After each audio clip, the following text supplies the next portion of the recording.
Anyway, I also want to show you guys the reaction from Republicans. Joe Biden makes this speech. They were waiting for him to fumble, waiting for him to stumble, waiting for him to quote unquote, I don't know, collapse on stage verbally. And it didn't happen.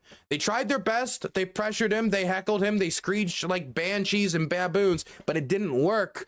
And so instead of him being an incompetent, dementia-riddled freak, who's stumbling and fumbling and stuttering every word out, Joe Biden actually is an extremist. He's radical. He's angry. He's bitter. He's going after his opponents. I like how he's both like all powerful, angry, aggressive, and coming after his opponents. You must fear him, while also being dementia-riddled and unable to do anything. Look, I think tonight was astonishing. I've never seen anything like it. It was a campaign speech, but it was an exceptionally bad campaign speech. Joe Biden was angry. He was bitter. He was screaming, as you noted, the entire night. He was radical and extreme, and he was completely out of touch with the American people. Frankly, out of touch. Tonight, Joe Biden reminded me like... I'm sure that the Republicans watching on as he talks about IFV and Roe versus Wade being overturned and his want for maternity leave and all these issues, or how the Republicans had to jeer again when he talked about their record of trying to go after Social Security, talk about Ted Cruz's record about going after Social Security. And that was uncomfortable. That was very uncomfortable. I understand that, but I that might not be your priorities, but many of them are American priorities. Like an angry old man standing on his porch screaming to the kids, get off. What I really appreciate about the speech is I don't think he'd spent any time. I spent a little time with like flowery words, but he didn't spend time on issues that I felt were like fluff. He didn't spend time like, when Putin invaded Ukraine, he took a section of his speech, a tiny section, but like a few sentences, to talk about J.K. Rowling and Harry Potter. I'm happy that the speech didn't devolve into that. The kids, get off my lawn. That's who he was. I've been to 12 State of the Union addresses. I've never seen anything remotely like this. See, there's no way for him to win. If he was quiet, soft-spoken, it's like, oh, he's just an old man. Yelling and passionate, it's like, he's a crotchety old man. There's no way to win. Another one that I thought was good was that Sean Hannity just suggested that he was on like cocaine or something. First of all, let's get your reaction. I just compared Joe Biden on a regular basis, regular Joe, day-to-day Joe, and we saw a very different Joe Biden tonight, very angry, very jacked up, you might say, maybe charitably over-caffeinated would be a way to put it. What was your reaction to that? Was that surprising to you? I don't think it's that crazy to think that his staffers told him, and if you've been watching recent Joe Biden speeches, he's manhandling the press a lot more, not literally, but figuratively. And in his press conferences, he's trying to be more assertive because he understands that there is a perception of him as a dawdling old man who's slowing down with time. And he's like, oh, okay, well, if people have that, then I'll raise my voice and I'll make sure that they know that I'm still here. I'm still assertive. That was the goal of the speech. And I do think that goal was achieved. Now, I do want to say that a lot of people are talking about this data right here. And this data is good. This is good data, but I need to give this more context. CNN poll, more than 6 in 10 State of the Union viewers, it was like 64%, had a positive reaction to Biden's speech.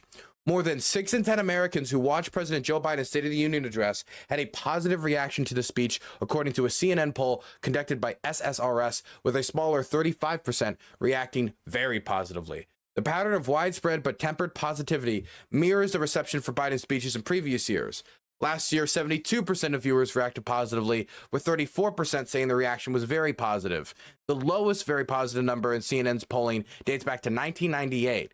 In 2022, 71% had a positive reaction, with 41% saying it was very positive. That was during Bill Clinton's 1998 State of the Union address. So 6 out of 10 is good, but when you consider this in a historical context, 6 out of 10 isn't fantastic. It isn't a knockout of the park. It's good. It means the majority of the people who watched this speech came away saying, oh, that was a good speech. I think Biden is taking the country in the right direction. In fact, if you check the people who watched the speech those afterwards, there's like an over double-digit jump of people who think the country is being taken in the quote-unquote right direction. So yeah, it did have an impact.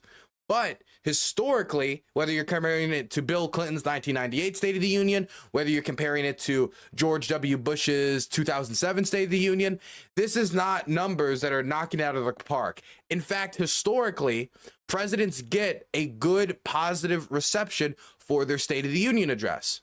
President Bill Clinton in 1998, even though it was a quote unquote lower State of the Union address, it was like, oh, wasn't one that was it wasn't like an extremely great State of the Union. That still had 1 second. I'm trying to see. Let's actually, can we go check out the 1998 State? You know what? Let's not derail. But if you check these old State of the Union addresses, where it's on the lower end, they're still largely positive.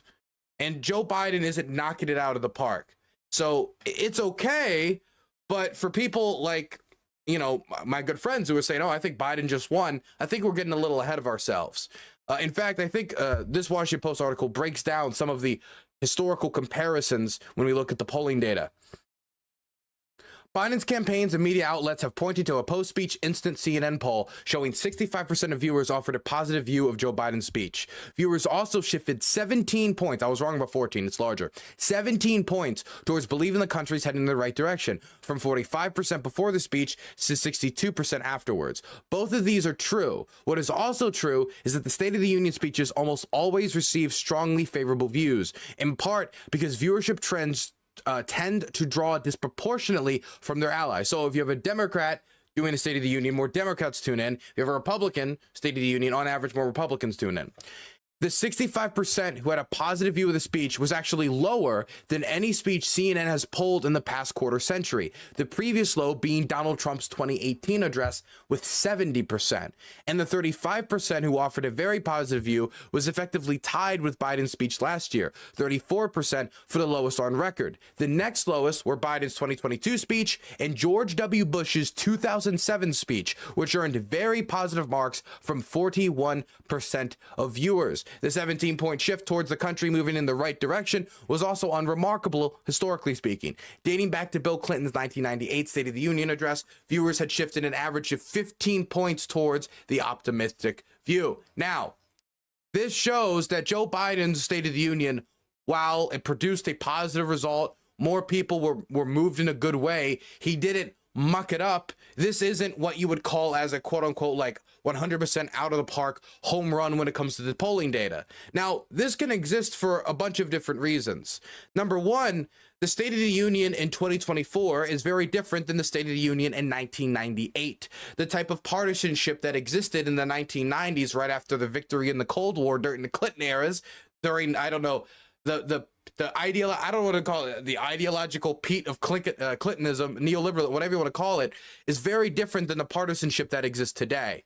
The type of heckling that was happening in the crowd, trying to throw off the president, is very different than what was culturally acceptable in 1998. In fact, during the Obama presidency, during, I believe, his 2012 State of the Union, I forget which State of the Union it was, a politician, one who's, by the way, actually working trying to get aid to Ukraine. He's a pro-Ukraine Republican, so it shows how these ideological divisions keep shifting and turning.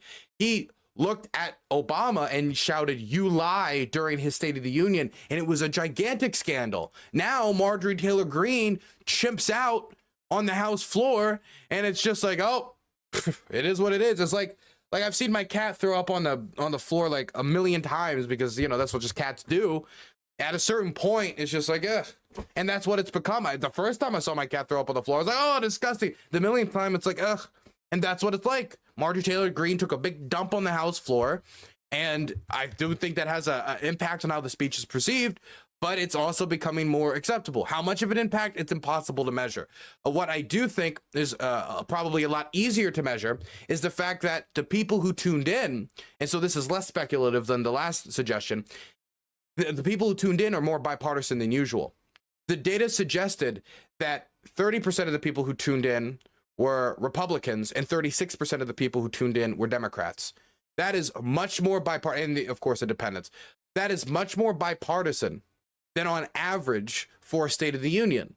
So if in the 1998 State of the Union, more Democrats are tuning in than Republicans, but during today's State of the Union or yesterday's State of the Union, you're having a much more bipartisan crowd, then the fact that the polling data would look like this, or in fact, you could say that the polling data looks like this despite this fact, could be a positive indication for Joe Biden.